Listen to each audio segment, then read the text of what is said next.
আদালতে হাজির করা হয়। তার বিরুদ্ধে অভিযোগ যে গত 20-24 তারিখে আপনার ওসিলা রাস্তার মোড়ে 24 বছর বয়স্ক সুজন বিক্রি হত্যা করা হয়।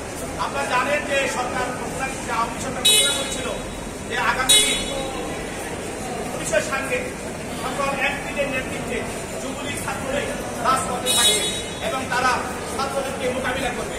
যে সাদেক খান নেতৃত্বে সারা ঢাকা শহরের সকল এমপিরা যেভাবে যুবলীগ ছাত্রলীগ নিয়ে রাস্তায় নেমেছিল এবং সাদেক খান সাধারণ নেতৃত্ব দিয়েছিলেন তার এলাকায়, তখন তার সক্রিয় লোকদের গুলিতে এই সুজন নিহত হয় এবং কর্মকর্তা এই মামলায় প্রাথমিক তদন্তে প্রমাণ পান যে সাদেক খান তার লোকজনকে দিয়ে গুলি করে সুজনকে হত্যা করা হয়েছে এবং এই হত্যার সঙ্গে আর কারা কারা জড়িত সেজন্য তিনি রিমান্ড প্রার্থনা করেন।